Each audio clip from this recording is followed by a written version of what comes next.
Hello, everybody, and welcome to the Doctors of Running podcast, where we, a group of doctors of physical therapy, discuss the art and science of running and the stuff that we put on our feet. Today at the round table, we have Dr. Andrea Myers and myself. I'm Nathan Brown. So it's just the two of us. We get to talk about a pretty enjoyable topic and pertinent for our personal lives at this time of the year.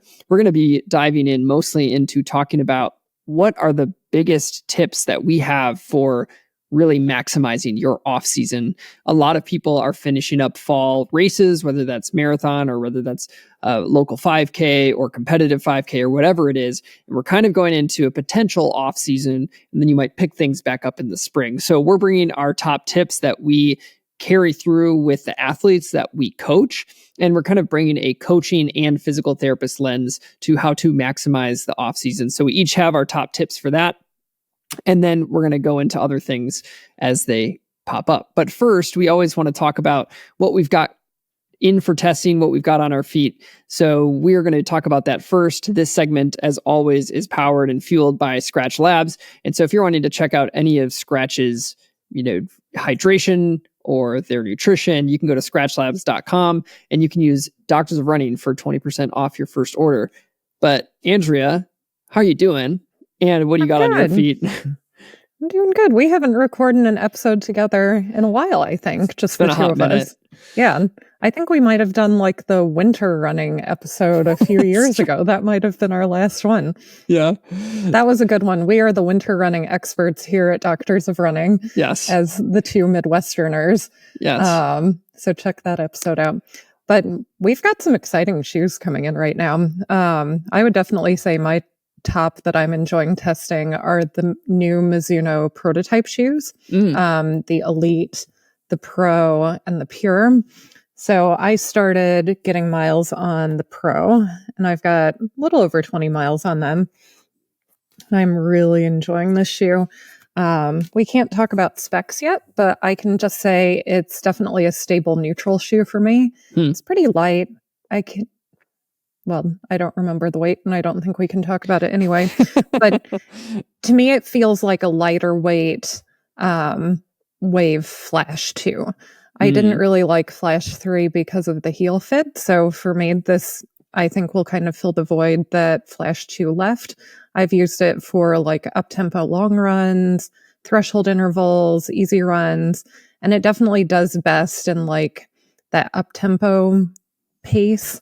I don't really like it for anything faster than threshold, but it's really nice for running easy or running, up to about marathon pace, I'd say. And then the other shoe that I'm getting miles on that I'm about to review is the Puma Velocity Nitro 4. Oh, yeah. Which, Puma shoes always surprise me. I look at the specs and I'm like, oh, I'm not going to like this shoe. And then it's one of my favorites. So This shoe is a 10 mil drop shoe, which I tend to not do well with, but I always give shoes a chance. And I will say that it does not feel like a 10 millimeter drop. I haven't really noticed that the heel feels particularly clunky. It's been really nice for easy runs. Definitely wouldn't do any fast running in this shoe, although I'm sure other people might. But it's got decent cushion. The stack is 36 in the heel, 26 in the forefoot. So not super tall, particularly in the front of the shoe where I land. And it's not super soft, which is what I typically like in a shoe. So yeah, it's been nice getting some easy miles on it. The fit's pretty comfortable. You can see that the midfoot is really narrow, but it really widens out nicely here. And it widens just at the right spot for where my MTPs are. So some Puma shoes are often too narrow in the forefoot for me, but this one, I've really been happy with the fit, with how it runs at easy paces. So I'll probably keep getting some easy miles on it. Nice. Have you run in this one? I've gotten one run in it. I started running it before my foot flared back up. And so I haven't, and then it wasn't the right shoe for as I let that foot thing kind of calm down. So I could probably go back to it at this point. I got like one run in on that and one run in the new Magnify as well. And what I've enjoyed about all of the Velocity models is they're kind of like plain and boring in the best way, where they don't shine at anything in particular, but they can do a lot of just daily training mileage. Price is usually middle of the road, and they're not breaking the bank, but they're going to give you a little bit of a fun ride, but not anything like too exciting. So I enjoyed my first run in it, but I don't have enough to really give big impressions on it. But it felt like just a nice push forward from the 3. I liked the 3, but the fit of the 3 was a little bit kind of restrictive. And so I think this one felt like it opened up, like you said, in the toe box a little bit. Yeah, and I definitely felt that way about the 3 too. And actually, the Magnify I received, but it's so tight in the toe box, I can't run at all in it. Oh, yeah. So at least I'm getting some miles on the Velocity. Yes, that's great. So what shoes have you been testing? Yeah, I've got a couple that I'm just starting to get as I'm picking my own running back up. I actually had a funny top of the foot pain that was right in the Les Frank region. So I gave it a week and it's been good since that. So since that other foot thingy madooter, I am now starting to run again. And I've got a little bit on the New Balance 1080 V15. Nice. I think that this is a pretty big change for this model. I've always been pretty hit or miss on 1080s. Like there was the 13 that just went so pillowy soft that it felt like you were just almost bottoming out on the shoe. I didn't get a ton on the 14. The 15, they bring in a whole new midsole. So they're calling it Infineon. I haven't asked them exactly how they're doing the pronunciation, but that does bring the weight down about an ounce from the previous version. And with the way that they're doing the rubber outsole, there's just it's still very flexible in the forefoot, but just a slight more rigidity. I'd still call it a flexible forefoot, but a little bit more structure. And I think that helps for what I've had issues with the 1080 in the past, or if it's too flexible and just so soft that you're almost sinking in and it's flexing. It was double extension on my big toe. So I like the feel of this foam. Feels slightly more lively, but definitely still daily trainer. But the shoe just feels a little bit lighter. Fit for me is very nice. I haven't had any issues, no slipping. It's not very snug around the midfoot. It's roomy, it feels kind of like a flat. You can even just see the shaping if you're watching. It's not like it starts narrow and widens out. It just kind of stays a little bit wider.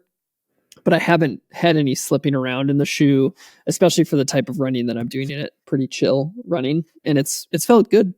Is this one that you got? Did you get this shoe or no?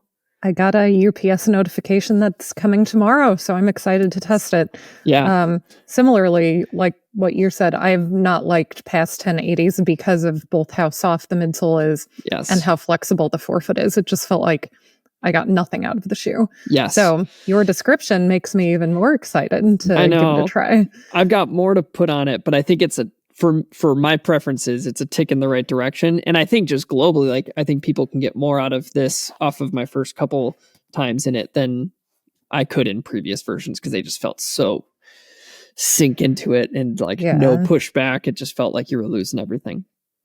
The other shoe that most of my testing has been in pumpkin patches is the Vomero Premium. So this shoe is kind of wild. So Nike has done their kind of 3-tiered system where it's Vomero, Vomero Plus, Vomero Premium.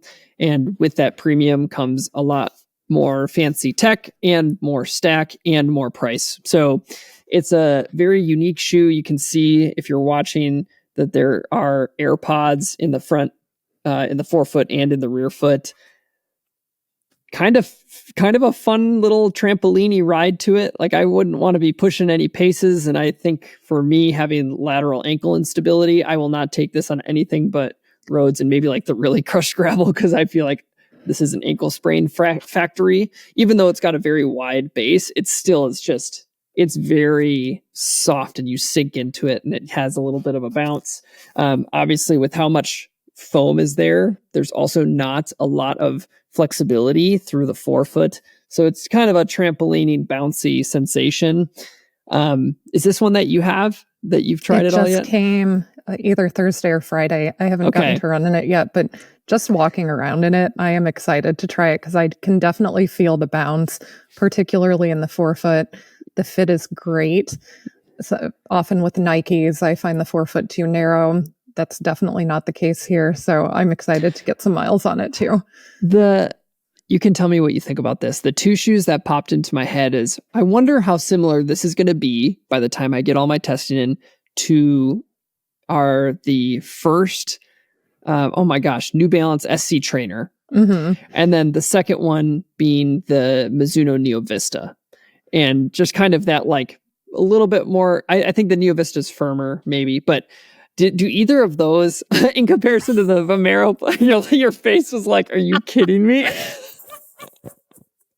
Firmer? Oh gosh. Not firm. Not firm. Firmer. Okay. But I don't know. We got more testing to do. But do you think either of those stack up just from walking around in the house? This is your favorite question. Like, what's your impressions based on putting it on your foot? Yeah, just from walking. Yeah. So actually, when I was walking around the house in it, I was like, this kind of reminds me of the SC Trainer one. And I really loved that shoe. I tested it when I was like in the midst of like my like busiest marathon training. So I appreciated the SC Trainer one because it basically felt like it ran for you because of how rockered and stiff it was, which I liked. Yeah. The Vomero Premium feels like it's definitely softer than the SC Trainer one. It has a similar rockered feeling, but those AirPods just give it so much more of a bounce. Yes. Than the SC Trainer did. I didn't find the SC Trainer one bouncy at all. I liked it, but it wasn't bouncy. The Neo Vista, I mean, I think Neo Vista is a pretty soft shoe.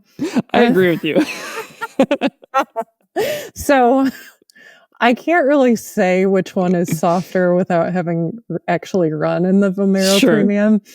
But I'm going to guess that I will find the Vomero Premium not as soft as the Neo Vista. Yeah. Yep. And everybody experiences softness differently. Right. If you've heard us talk about, we've battled before, not Andrea and I in specifics, but different members on our team battle of like what's soft and what's firm. And a shoe usually that I think is, yes, usually you two experience them very differently. Yeah. I would say, go ahead. No. I don't have anything meaningful to say. I think the biggest design difference in the Neo Vista 1 versus the Vomero Premium is the Neo Vista 1 has that really big, full-length central channel, which really made it soft for me. Like, no matter where you landed, you could really feel the midsole deflecting under your foot. Whereas the Vomero Premium doesn't. If you show the bottom of it, it's just got the two AirPods that are visible, but you've got a ton of outsole there. And that's definitely going to stiffen the ride up much more compared to Neo Vista 1. Yeah, that's a really good point. I think, so comparing as well, and again, these are all initial impressions, but comparing the Vomero Premium to the Pegasus Premium, the Vomero Premium feels like a running shoe. The Pegasus Premium, I'm hesitant to say that it's like a true trainer. Like it felt more lifestyle. They had the full length pod and it has a rocker and it was kind of bouncy, but it just like, it was so narrow and it just had more style than substance, in my opinion. And this feels like one of those shoes that if you wanted a high mileage, max stack trainer with a rocker and some bounce to it, like you can actually get that in this shoe. Did you get to run in the Peg Premium? Yes. Well, I attempted to. Okay, this is making my point maybe then. The fit was not great. It was definitely too narrow. And it felt like I was running in a basketball shoe. It didn't feel like a running shoe to me. It looks cool, but I agree with you. The Vomero Premium is definitely going to be a true running shoe, whereas Peg Premium was more of a fashion shoe, I would say. Yes. And Peg Premium was very heavy. Yes. Yeah, exactly. Like it's almost like all the plastic that they put in to hold the AirPod just like elevated the weight. And there just wasn't, I don't know.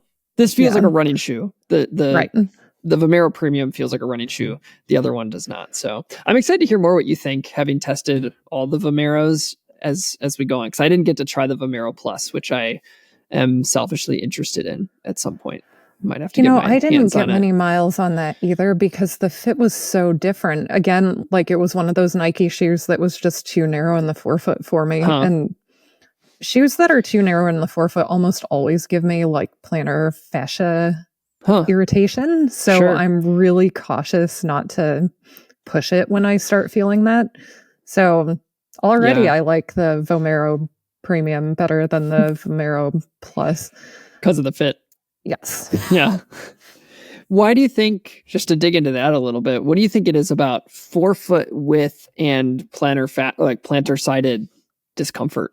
So there's actually one study that I love to cite anytime I write a review complaining about shoes that are too narrow in the forefoot, where they found that if you push the big toe towards the second toe, that puts a muscle called your abductor hallucis, which is the muscle that moves your big toe away from your second toe. That puts that muscle on stretch. And using ultrasound, they actually found that decreased blood flow through one of the arteries that supplies the plantar fascia. And the authors,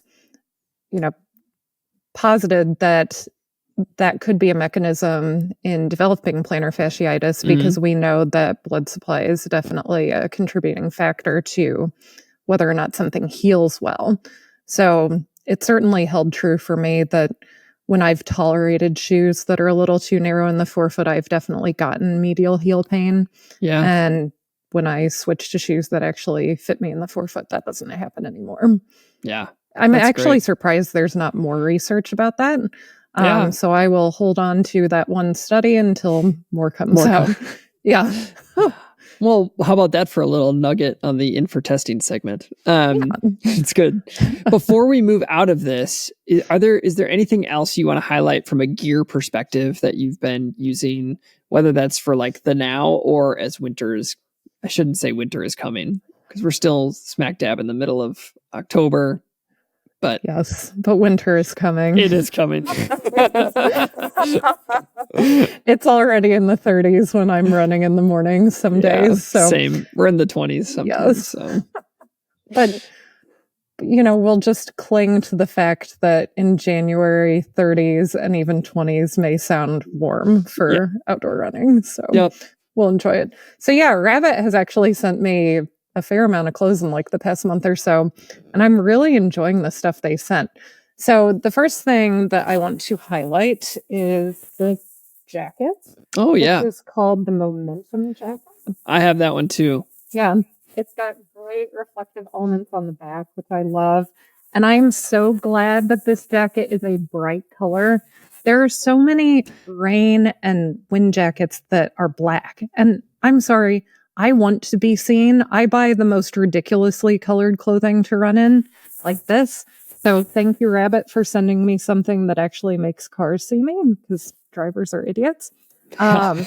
This is not technically a rain jacket. It's not waterproof, but I wore it in the rain a couple weeks ago, and it was sufficiently protective that I didn't end up cold or clammy.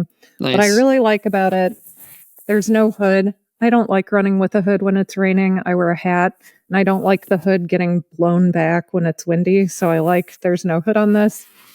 The other thing, it has 2 zippered pockets. Woohoo! Which, again, so many jackets don't have pockets, which is really annoying. You want to have a place that you can put your gels and have access to them.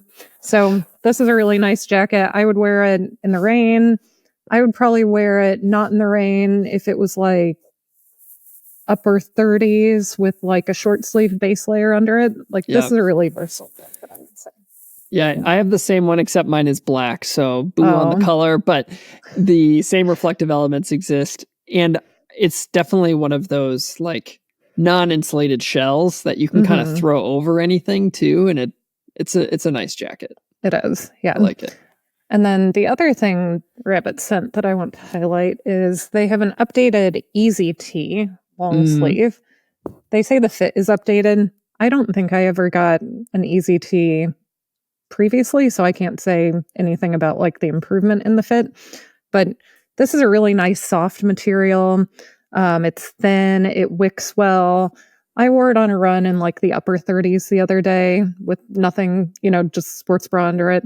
And it was like the perfect layer. It's, got a little rabbit logo on the front that's not particularly reflective. Little rabbit logo on the back that might be, but just comfortable, well-fitting. I really like this new material they're using. So thanks for sending this stuff, Rabbit. I'm definitely enjoying it. That's great. Yeah, I have been running, I'm wearing one of the things that they sent me, and I'm trying to be really efficient as I search for what it is called, but I don't think I'm going to get there. But they sent me a long sleeve, and then they sent me the quarter zip that has this kind of waffled material. I think it's called their like one layer or layer one or something like that. Layer one. And I've loved it for base layer stuff. And like this one for me is one that I can both run in, but also I double it for work. So I can wear like quarter zips where I work, which is nice. And the thing that I actually wanted to bring up is something that Jana bought for me for Christmas last year. And I was kind of hesitant on if I was going to like it or not, but it's already dark when I run. So I'm really worried about visibility. And she got me one of those Nox Gear Tracer 2s. And so this thing kind of, for those who can see, like it can light up, and it's got all these different fun colors that you can do. It can change colors, whatever. So she got me this, and it's actually super comfortable. For me, the belt that it has basically puts all of the weight held through this belt that goes around your kind of like lower part of your chest, so that you don't even have to like have these straps hanging on you. They're just very light and reflective. And then she also got me the tracer lamp. So this is a separate purchase, but it hooks onto the front. And so you have a light coming out from like your chest or from your stomach, and it's super bright, lasts a long time.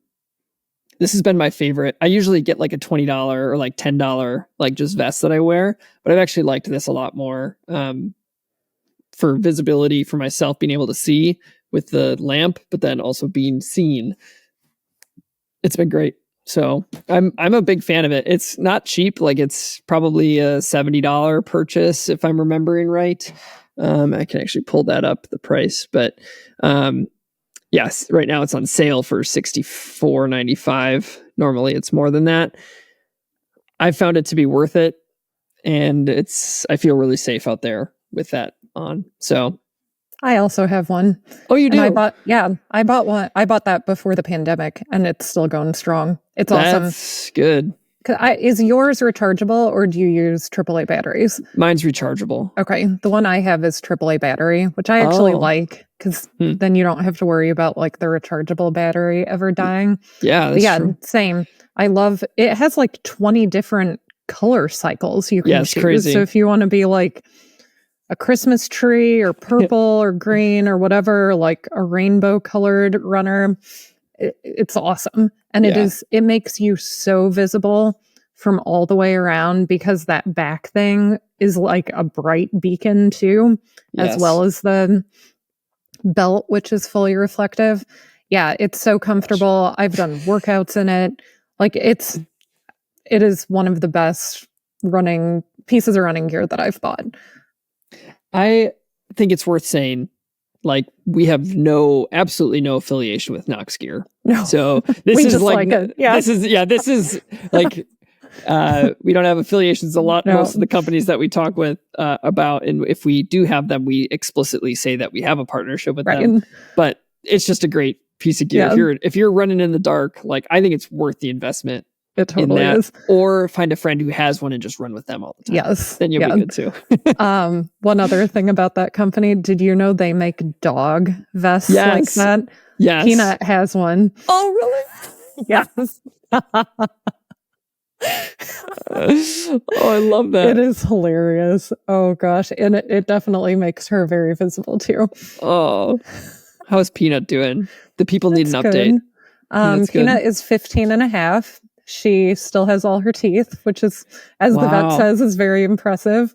And she just had her senior checkup, and she's in very good health. So, yeah. Go Peanut. Yes.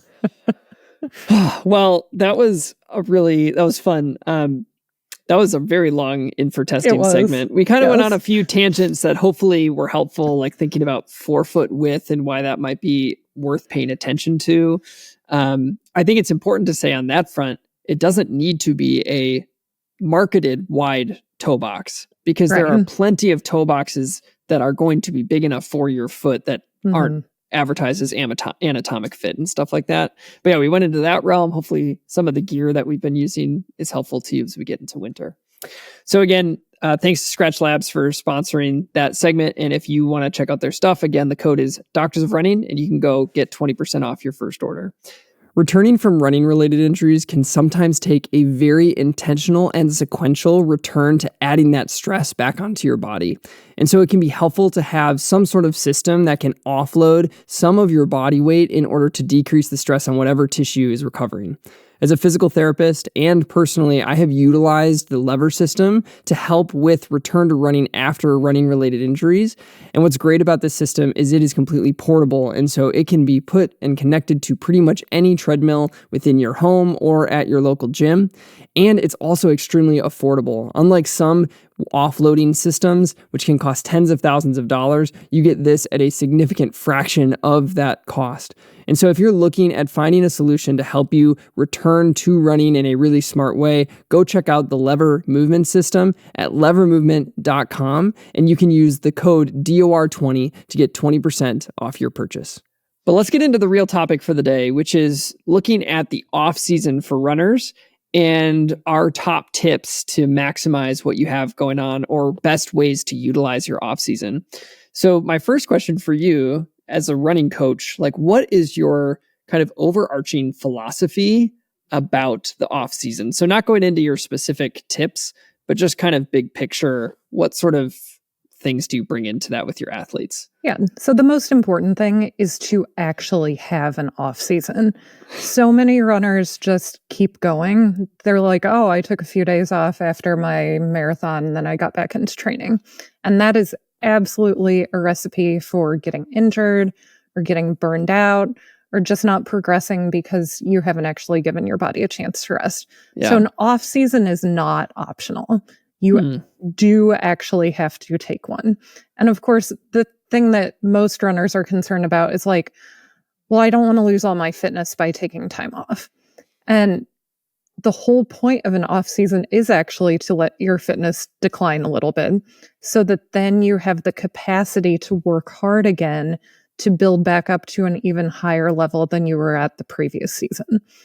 And that, I think, is the hardest thing for athletes to grasp until you've been doing it long enough that you know, like, okay, I'm going to be less fit after a few weeks of doing little to no running or just doing some cross training, but it's going to set me up to start my next season rested, both mentally and physically. And the mental part is huge. It's not just about your body, it's about your mind being ready to work hard again, ready to get up early if you have to get up early to get your long runs in. And also, most runners are not professional athletes, right? Yep. We've got families, jobs, other hobbies, other responsibilities. And sometimes when we're in the middle of training, especially if we're training for longer races, those obligations kind of get pushed to the side. Like maybe we don't clean our house as much as we, should. Or like, so many things you just don't get done, right? So an off season is a great time to like shift the focus to the things that maybe you've been neglecting a little bit. Yeah. So I would say if you had to sum up my coaching philosophy about the off season is you have to take one. It's not negotiable. How about you? Yeah, it's funny. Mine's basically the same. And you were talking about part of the why behind it's a non-negotiable. One, you mentioned burnout. Two, you mentioned this idea of letting your fitness drop off a little bit so that you can actually build higher the next time. And the analogy that I've used for the runners that I work with is that if we think about our running fitness as building your home, the last thing that you do is build a roof, and that ends in a peak. And so that matches kind of that idea of peaking at the right time for your race. And you can't actually build a house higher when you're at a peak. You have to deconstruct the roof and maybe part of the siding so that you could build that stronger and taller so that your next peak is higher. And you can't do that unless you let your fitness come down. So you have to let the fitness come down a little bit so that you can build your foundation. that has been a helpful analogy for some people who like don't want to buy into the fact that it's like, but I'm going to let my fitness go down, which I think is particularly challenging right now, because if you have pretty much any watch or Strava or whatever, you're going to look at your like fitness thing. And every time you exercise, it gives you 1 or 2 points on your fitness score. And then if you take a week off, it's going to drop down like 10 points. And then you're like, well, what did I just do all of this training for? And so when we have those visual feedbacks for what it looks like to actually be losing fitness, you have to buy into the idea that it's actually good to fade down so that you can work towards a new peak in the future. But yeah, I use the house analogy quite a bit, which isn't unique to me. That's not like anything special, but I think is sometimes a helpful picture of why you can't just keep going because you're already at your peak. You got to get back to a foundational substance. Yeah, that's a very good analogy. Yeah. For you right now, are you officially in your off season, or are you still training for stuff? Where are you at? I took an off season actually in mid-August. Okay. And now I'm kind of in like the middle phase of building up for indoor track season, which my first like meet that I care about is at the end of December. Okay. So I'm doing kind of a throwaway meet at the end of November. So just stacking bricks week by week. Had a nice hill session this morning, 10 by 150 hills. Did them all at sub 5 minute pace. So oh my gosh, I was a little dead when I got home, but thankfully I've rebounded since then. So yeah, I've been just loving this transition to or back to mid-distance racing in the past year. Nice. And you know, it's definitely a good illustration for me that you have to remember that when you're doing something new, your first season isn't going to be your best season. It's laying the foundation for next year and the year after and the year after. So I'm really excited to like come into a second indoor and outdoor season with a full year of doing the 800 and the mile in my legs. Yeah. Because I just know, you know, like your analogy, we can build a taller house this year. Yeah, that's great. And now you're still kind of coming back from your foot injury, right? Yeah. If you look at my last 3 months of my running life, you would be like, do as he says, not what he does. Because I was doing a really nice like build over this year. This entire year was a lot of just like base building runs and getting back to some higher mileage stuff. Like I was doing my longer runs were up to like 13 to 15 miles, and those were going really well. And I would take kind of periodized weeks for those. And then my friends were all running, and I've talked about this on the podcast before, but a lot of my friends were going to be running a 50K, and they're like, hey, you should do it with us. And I was like, externally, I was like, no, I'm not going to do that. I'm going to be smart. Internally, I'm like, yeah, I probably should. So then I just like pushed for it, and I was just like, fine, I'll go run, 20 some miles. And so I did too big of a jump too fast. And then my foot told me that. And here I am coming back, just trying to keep it chill.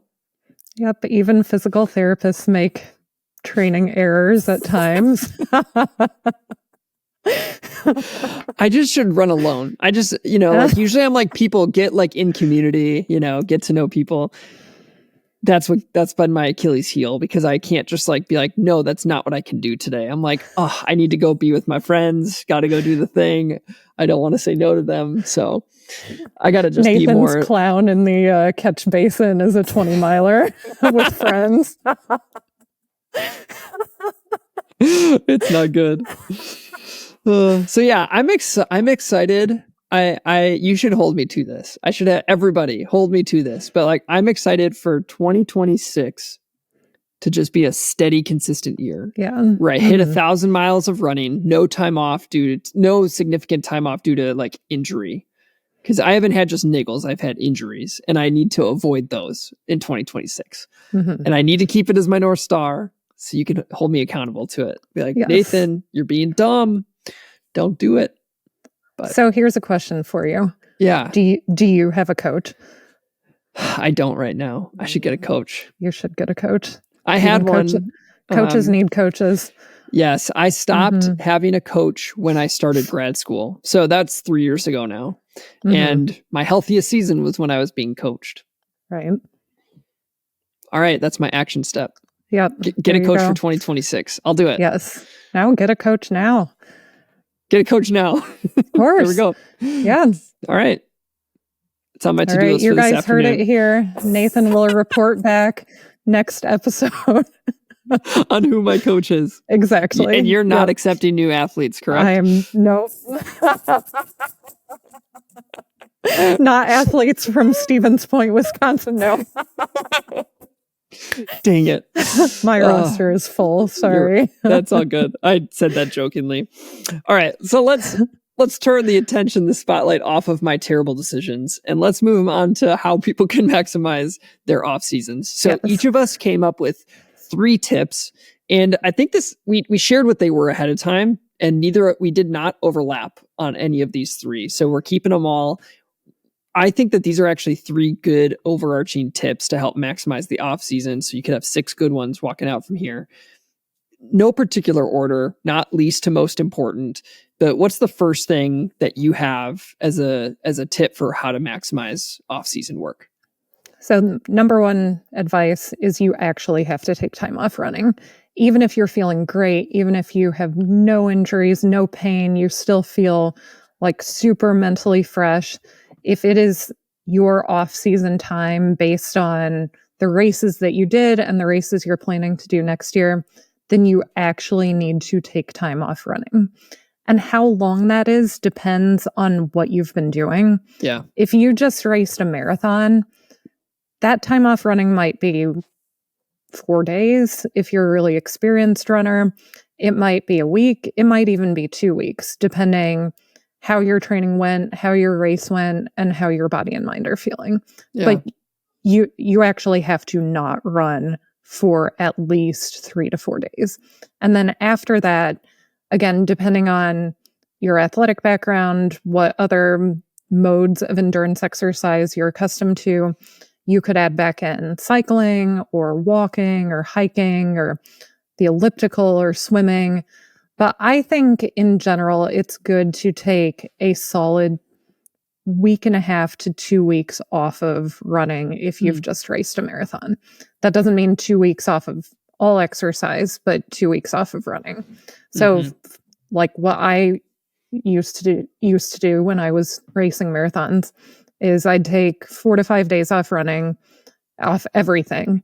And then I would add in short, easy bike rides for the remainder of that first week. And then the second week, I would start out running just 15 minutes easy and add 5 minutes a day until I got up to an hour of easy running. I might supplement those really short runs with some short rides too. But again, it depends on like your endurance background. Obviously, if you're not currently a cyclist, you can't just jump into doing hour rides right off the bat.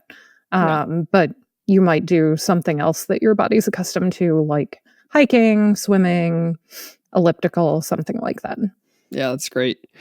Here's another question I have for you, and maybe just to put some legs to this part of the conversation.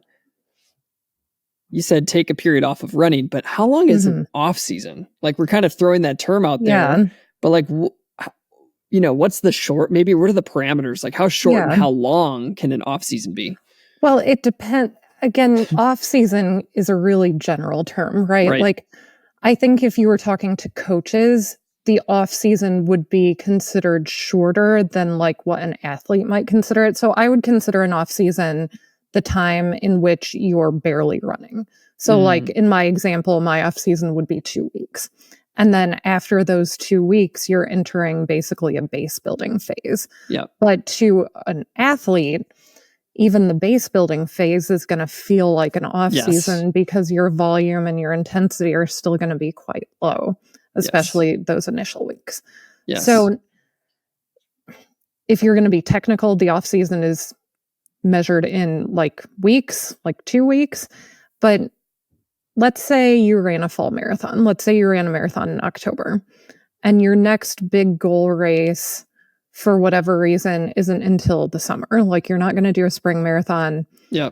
Well, then what makes the most sense is to do a more extended base building period rather than like peaking too early for no reason and risking injury again. So then again, to an athlete, that might feel like, oh, well, my off season was 3 months long because I wasn't doing like a lot of high intensity. I wasn't doing long runs, really long runs.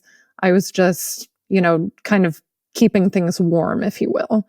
But I, as a coach, would not term those 3 months an off season. Perfect. I think that's an important distinction because what feels like off season is base building feels like off season to runners because they're just doing easy runs and they're not tired. Like they're not feeling exhausted at the end of like a training cycle or a week or whatever. And so we've got this kind of like short period where you're truly taking time away and off in weeks. Like you had just said, I have a runner who did their big race this past weekend. Their next thing probably isn't till some shorter race in March. So they have this long amount of time. That's not all off season, but it doesn't look like high intensity training. So my first one was all about this concept of change it up. So if we look in the short term, taking those couple weeks, so I have the same kind of overarching recommendation to take 2 weeks off after a marathon, week off after a half marathon, is particularly if you're racing it, and making sure that in that time you're changing it up. You're not trying to run through that rest period. You're actually taking true rest time. Then when you get back, try something new for your aerobic exercise that either you've done in the past or you haven't. Elliptical, biking, very similar to what you said. And then I also say for that longer base building period, or if somebody does have this really long between marathon A and marathon B is like a year, in that off time, change it up drastically so that you have this like mini cycle of training for something maybe faster. So maybe you train for a 10K or a 5K and really give your body a new stimulus than just the long miles that you've been putting in for marathoning. And so again, that's not like true off season, but that's within this kind of cycling of your training. I really recommend that people try to change it up and do something maybe they don't love to do or that they're not as naturally good at, but it gives your body a new stimulus. It's going to keep your mind fresh so that when you get back to the marathon, which becomes a lot of work, a lot of mental work, you're fresh and you've like done something new and you can go back to your first love in some ways. So I like changing it up as one of those tips as well for the kind of micro off season, but also that larger off season as well. I agree with that. I would say I've certainly noticed that some coaches, and I would say less knowledgeable coaches, take that in the wrong direction, and they will have someone come back, they took their 2 weeks off running, they do a little, 2 or 3 week base phase where they're mainly doing easy running, and then they'll throw someone right into like 5K pace work or even mile work. Sure. And that is really not the way to do things. That's a recipe for getting injured. Yep. The best way to improve your 5K pace or your mile pace is to first elevate your lactate threshold as high as you can get it, because that's going to in turn elevate those faster paces. So even if you are playing, you raced a marathon, not doing one for another year, you want to work on speed a little bit, you still first need to do a phase of your training where you're mostly focusing on improving your threshold. And then you can add on like those 5K and mile paces on top of that. Yes. But doing the faster paces too soon is a recipe for peaking very early and getting injured. And I've seen it time and time again with patients. Yes, that's huge. Awesome. What do you got for your second tip? All right. So the next one is a dual tip. There are two parts. So hidden in your off season, like actually as soon as you can after your goal race, whether it was a marathon, half, whatever, like your big A race for that season, is you need to look back and then plan ahead. So maybe not the day of your goal race, maybe the day or two after, you need to look back on the race and your preparation and write down the things you think you did well and the things that you think you can improve on. You need to do it soon because all of that stuff is going to be fresh in your mind. It's amazing how quickly we forget all of the little things that we were struggling with, or, things that were hurting or things that we just weren't sure about after a few days of rest. So I really encourage my athletes to write that stuff down as soon as they can after a big race. So examples of that, if you're a marathoner, maybe in your next training block, you need to work on not stopping as often during your long runs so that you're better prepared for racing the marathon distance. Or maybe you struggled with in-race nutrition, whereas you thought during your training you were fine, but during the race you cramped, or you bonked at mile 16, which is, a little bit early. So write down the things that for next time you want to be better, and then either with your coach or on your own, figure out what you're going to do about it, whether that's, consulting with a sports RD, or in the case of not walking as much or stopping during your long runs in the future, just telling yourself look, I'm going to carry a bottle instead of keeping it at my car, or planning on stopping at these water fountains along the way. Whatever you need to do to minimize stopping so that you're actually practicing what you're hoping to do during the race. I know, in my own case, something that I wrote down a few times was get serious about strength training. And I finally did this year. And I can tell you, I wish that I hadn't waited as long. So if that's cool. One of your things, get on it now. But once you've looked back at what you did well and didn't do well in the past season, you need to start planning for next season. And at base, it's just, well, what do you want to do next year? Do you want to race another marathon in the spring? Do you want to see if you can race a fast 5K? Do you want to change it up completely and do mid-distance track racing? But you need to decide that pretty early, because that's really going to dictate how even the base phase of your training goes. Yeah. So you don't have to have everything figured out, but you need to have the bones of it figured out. So if you have a coach, you can communicate that with them. If you don't have a coach, it will give you some guidelines to figure out, all right, how am I going to structure this base phase? What, B and C races do I need to look for at what point to be ready for my A race in the spring or summer? Planning, we're athletes. We have to plan. We have to have goals. Without goals, we have no direction. Yeah. So make those decisions, set those goals, and then the structure of your next season really falls into place. That's really good. I know there are lots of different types of people who run. Something that I've noticed with a lot of the runners I work with is they get really stuck on the things that didn't work. Mm-hmm. And I think in that reflect back as well, it's don't forget to also write down and figure out what you actually mastered this cycle compared to previous ones, and let that be a foundation that you don't lose. And also just don't beat yourself up. Sometimes, especially if you have a bad race experience, it's easy to just be like, it was all crap. When really it probably wasn't all crap. I know. Were just those things that didn't go on that day how it was supposed to go. Right. I think, to your point, training for a marathon, it's such a long time and energy commitment. And to have a marathon go well, so many things have to come together. And it's not a miracle, but it's close when it all does. And your PR, you just have a great race.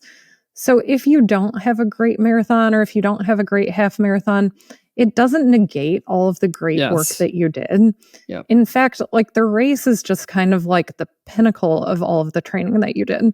But you still got fitter from all of that training, even if you didn't run the time that you wanted, you didn't set a PR, you still got fitter. And you still learned a lot from that race. And often we learn more from the races that don't go well than the ones that do. Because if a race goes well, we're like, oh, well, I did everything perfectly, so I don't need to change anything. Yes. But if something doesn't go well, then that's when we are more likely to reflect on, well, what do I need to do better so this doesn't happen again?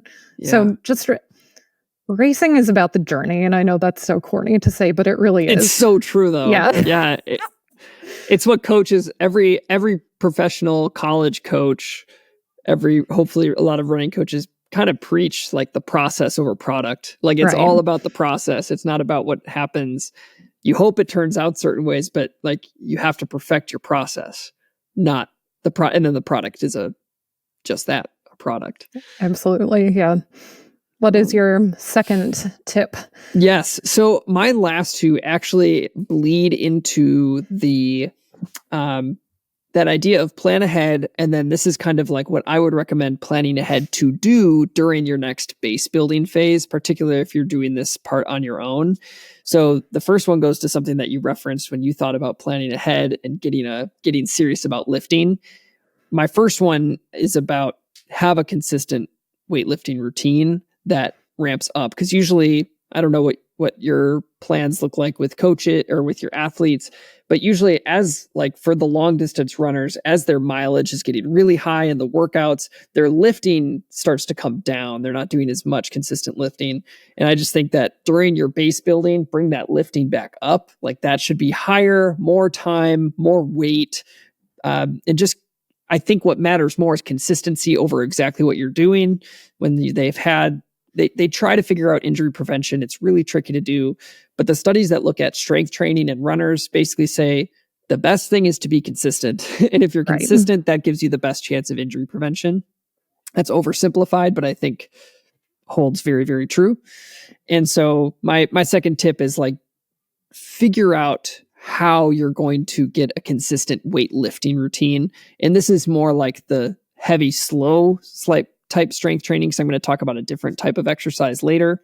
But that's going to help you both with performance and with kind of creating a robustness of your musculoskeletal system so that it can handle and be resilient towards all the stress you're going to put on it in the next cycle. So my next thing is get a plan for strengthening and plan to lift consistently and heavier. I don't know what your thoughts are on it. I agree 100%. I have two comments. One, I think runners, especially runners without a strength training background, like, lifting weights seems very foreign, and like there's a lot of bad information, like, oh, you shouldn't lift because it's going to make you gain weight, and you don't want to gain weight because that'll make you slower. One, it is so hard to actually put on muscle when you're doing any amount of long distance running, because the amount that you would have to eat to actually gain muscle on top of all the running you're doing is quite a bit.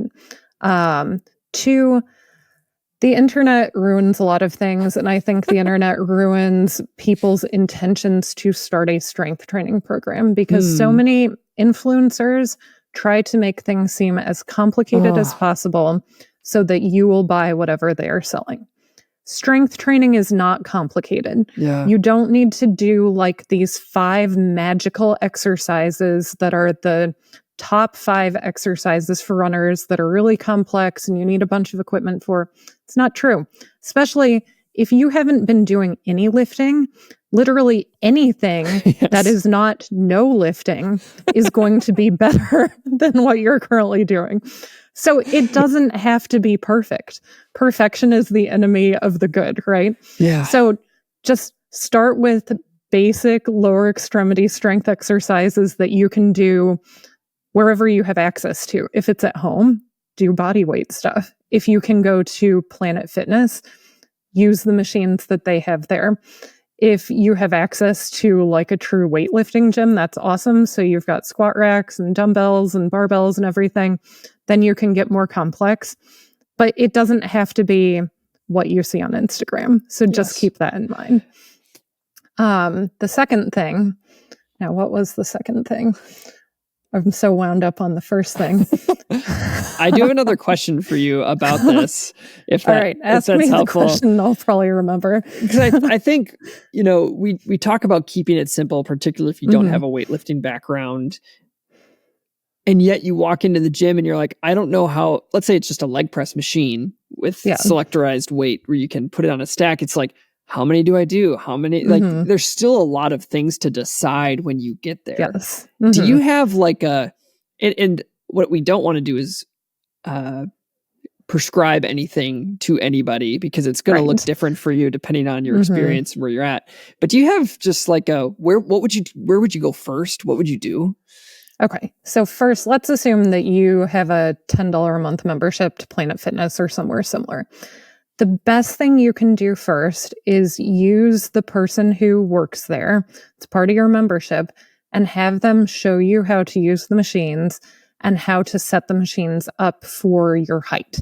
All of these weight machines have different settings so that the machine will move correctly with your body and be aligned correctly. And it's really hard to figure it out for yourself unless you know what you're doing. So take advantage of the free benefit that you get when you join these gyms. Yep. They might try to talk you into personal training. And if you don't want that, just tell them that, but tell them that you want to learn how to use the machine safely.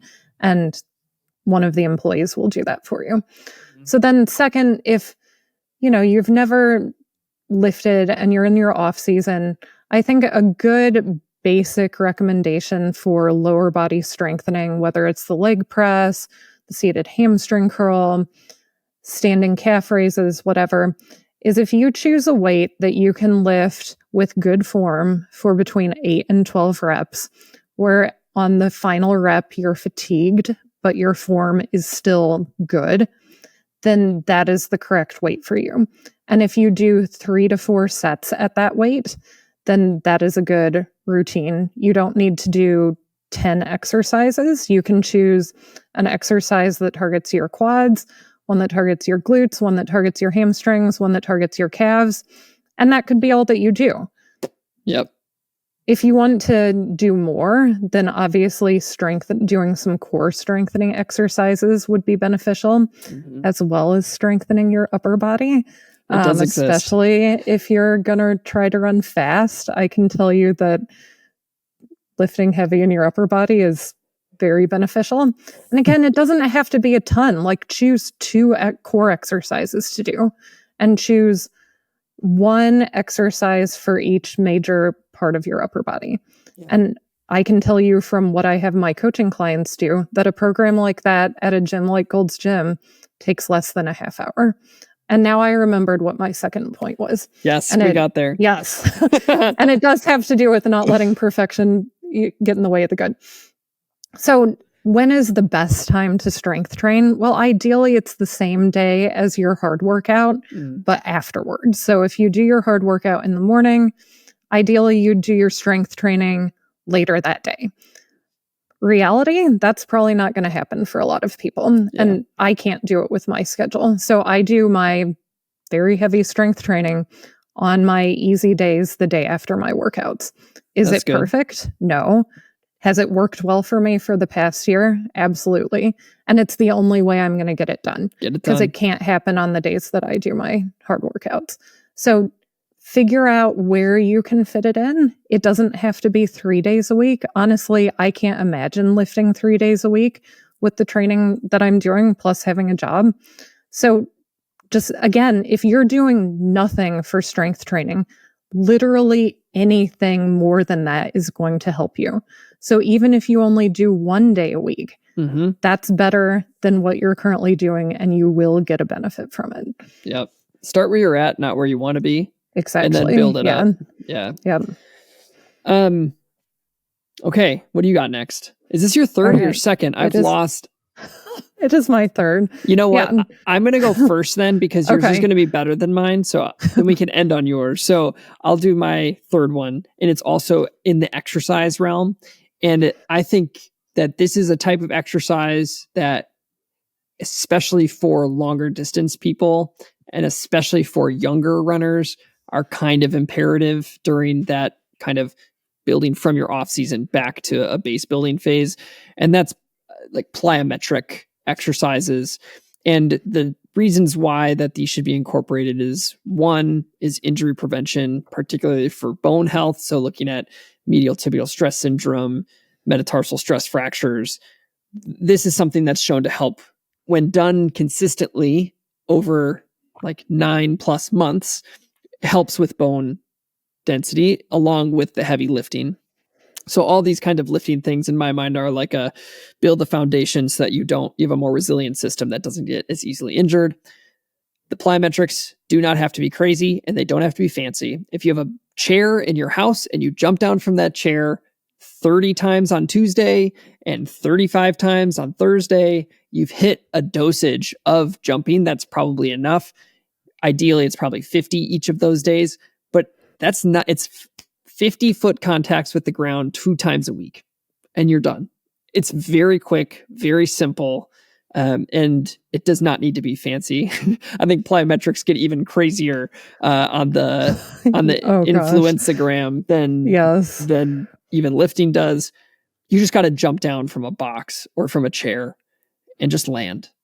And that gives a new stimulus to your bones in particular that they do not get with running. Although running is a high impact sport, our bones fall asleep after about 20 steps because they are used to the stimulus and they don't build bone off of that. So you have to give it a different type of stimulus for the bone building. So that's my last one is plyometrics and just creating a plan to integrate them into your life. Yep, I agree 100%. Plyometrics are non-negotiable for runners. They're super simple to do. If you don't have a chair you can jump off of, you can just jump in place. You don't even need a chair. So, yeah, figure out how to, and think about it. Like you could do that at the end of a run, right? You need to be warmed up. You can't just be like watching TV and then get up during the commercial and jump off a chair 30 times. You've got to actually have a little bit of blood flow going to your legs. Funny. But all of this stuff doesn't have to be like a big time commitment, right? Like how long does it take to do like 32-footed pogos? Probably a minute. Yeah. You can do that at the end of a couple of runs. Yeah. It's great. Yes. Good What's choice, your last Nathan. one? I like that. Okay. So my last one is, so you're at the end of your season. Maybe like your whole marathon training block, you had this like nagging, like foot pain or hip pain or whatever, something hurt you. It didn't get in the way of your race, but it was kind of annoying. And now you've taken a few days off and it doesn't hurt anymore. Does that mean you're good? No. Now is the time to get that addressed because one, you've got time, right? You're not running as much. So maybe you have time to go see a PT or go to an ortho appointment if it needs, a doctor's evaluation.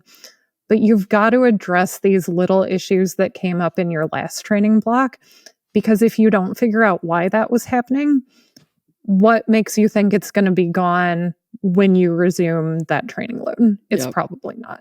Yep. So get those little nagging issues addressed. And it might not even be like a physical injury. Maybe you need help with your diet. Like maybe you know that you should be eating more protein, but you just have no idea how to actually make that happen. That's where having a consultation with a sports dietitian can be so beneficial.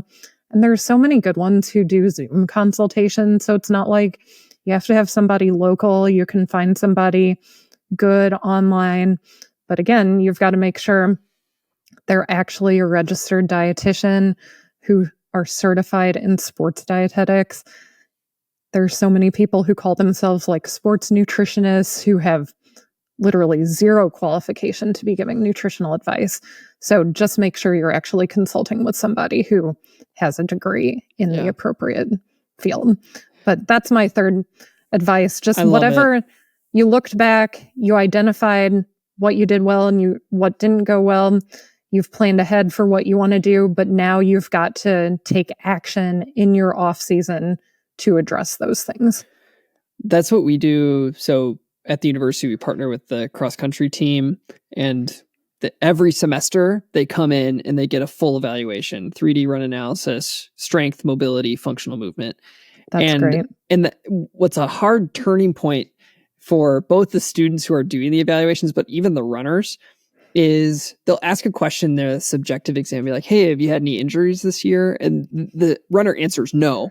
And then I'll come over and be like, hey, have you had any like feel anything in your feet, knees, whatever, any niggles, whatever. And they're like, oh yeah, well this. And they have this laundry list of things that hurt, but it's not an injury. So it doesn't need to, it's fine. I'm fine. I'm just here for my checkup, Yeah. And we got to work with a junior who has had to sit out every spring track because of shin pain. And we saw her last year. We saw her the year before, and has never wanted to like really jump on taking action. This is the first year where we made the same pitch of like, hey, now's the time where, she's not running conference. So it's like, okay, let's go, let's try this now.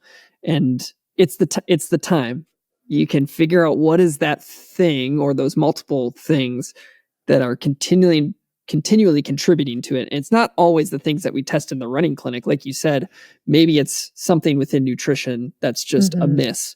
And so therefore the body can't hold up because it needs all of those systems working together. But it's like what we're most passionate about is like, in my opinion, like preventing things from happening again in the future. So find the people on your team who can help you do that. And then you're going to be rocking and having fun. Absolutely. And if you're like me, I need to get a run coach. That's right. Yeah, that's Nathan's action item. So I believe now in all 50 states, PTs have direct access. Yeah. Is that right, Nathan? Yeah.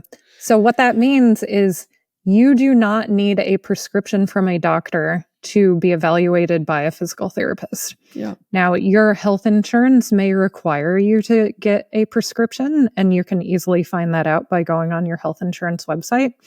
But legally, you do not need a prescription. So if, that your local run PT doesn't take insurance, you can just go straight to that person and without worrying about having to get an appointment with a doctor, which can take weeks, get a prescription, and then get in. You can go straight to a PT. So just keep that in mind, that the barrier is low for getting help. And Wisconsin itself has really good laws on this front. But for us, let's say somebody's insurance requires a physician referral, it can actually happen after the evaluation. So like we evaluate, we can send the note and they sign it, and then we're good to go. So it's pretty accessible for most people at this point. And having a good PT in your back pocket, obviously tons of bias infused into this because of it's what we do, but we see the benefit. And it's worth it. So find somebody. And I would just say one more thing, tooting our own physical therapy horn.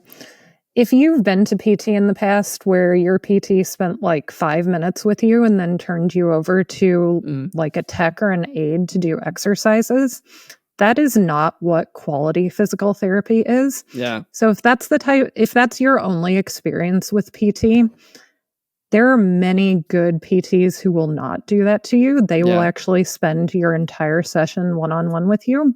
So don't go back to that place where you barely got to spend time with your PT. What you want to look for on physical therapy clinic websites are clinics that say one-on-one appointments, no techs or aides. And that's where you're going to get the best attention from a PT. Yeah. Fantastic. Is there anything else that you want to add before we wrap things up?